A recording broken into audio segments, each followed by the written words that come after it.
Tears of the Kingdom's record sales are less about the Legend of Zelda name and more about some lessons the rest of the industry should be paying attention to. The Legend of Zelda Tears of the Kingdom has been officially available for about 5 days. However, early sales reports for the game are slowly coming in, and they tell a story that the rest of the industry should be paying attention to. At present, Tears of the Kingdom sales are setting a record pace. In France, Tears of the Kingdom sold around 500,000 physical copies during its first weekend. For comparison's sake, FIFA 23 was the best-selling game in France in 2023, and that game sold 420,000 physical units during its first week. It was also available on significantly more platforms. A representative from retailer FNAC described Tears of the Kingdom's early figures as historic. Tears of the Kingdom's UK sales may be even more impressive. Yes, it debuted atop the region's sales charts, but that's the least of its accomplishments. At present, Tears of the Kingdom is the biggest Zelda launch in UK history. Actually,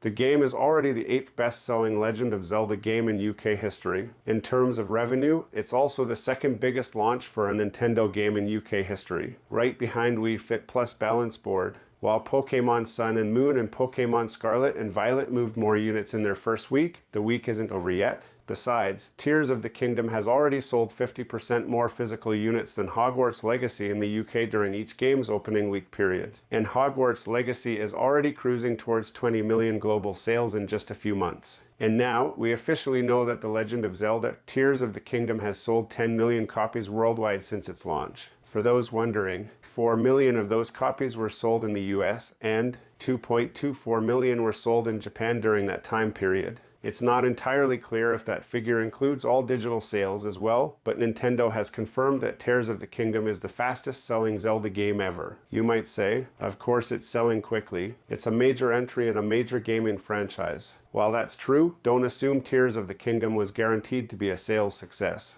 For as popular and influential as The Legend of Zelda is, its sales have historically been relatively modest. Before Breath of the Wild, the best-selling Zelda game was Twilight Princess, and that only sold about 9 million units. The best-selling Zelda game, Breath of the Wild, went on to sell a stunning 30+ million units, and Tears of the Kingdom is leaving that game's early sales figures in the dust. In some ways, the situation resembles what happened to Elden Ring. From Software's previous games were highly acclaimed and sold fairly well, but they had a reputation. For a time, there was a perceived limit to how well such games could perform. However, Elden Ring's open-world structure, George R.R. Martin partnership, and almost universal critical acclaim shattered that supposed limit. Elden Ring has now sold 20+ million copies. That's the first lesson the industry should learn from Tears of the Kingdom. Open-world games are still popular, but too many of them play things too safe. They too often follow an open-world formula under the belief that said formula is less likely to fail. That may be true for franchises where the formula is expected, such as Far Cry, but up-and-coming trend chasers like the recent Saints Row reboot have shown that there are limits to such familiarity. Elden Ring and Tears of the Kingdom are challenging,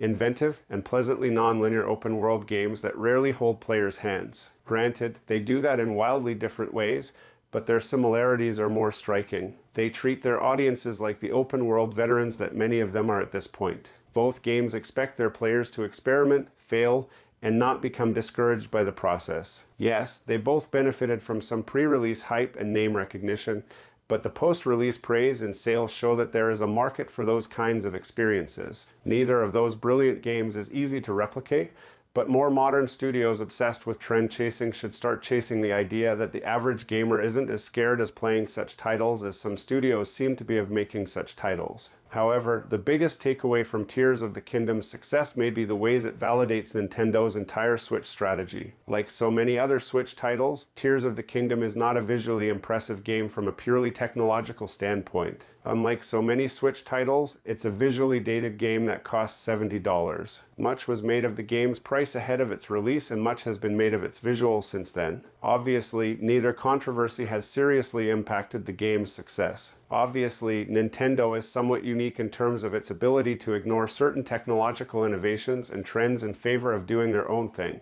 Not every studio can and should follow the Nintendo model to the letter. We need games and studios that push the boundaries of pure technological possibilities. However, at a time when game costs, production schedules, and download sizes are ballooning at a rate that doesn't always feel representative of what we actually get, Games like Tears of the Kingdom feel like a breath of fresh air. You never once questioned the time and money that went into it, yet it clocks in at a mere 16 gigabytes and it runs beautifully. This is a game that feels like it took 6-ish years to make, and not because of the way the light bounces off of a puddle or what a digital foundry analysis reveals. The fact of the matter is that the gaming industry doesn't turn on a dime. What trends developers chase are usually the most obvious and easy to replicate. Even then, trends are still being chased longer after those trends have faded. However, Tears of the Kingdom confirms what Breath of the Wild previously taught us about the kinds of gaming experiences that people are starved for and how few of them we actually get. How much longer will it take for other studios to start benefiting from some slightly harder lessons?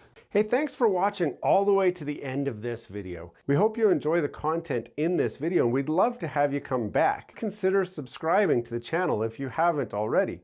And for those subscribers who are looking for that extra special thing that you can do to support this channel, consider joining our members group. That's where we're building this community, the Gears and Tech community, where we can all enjoy content together. You'll get special perks, which we'd love for you to check out by clicking the link down below. For those of you who are just happy to watch the video, that's okay too. You can check out some of our other content right over here, where we've got some previous videos that have already been uploaded and enjoyed by many of our viewers already. We do hope to see you again. This has been Gears and Tech. Have a great day.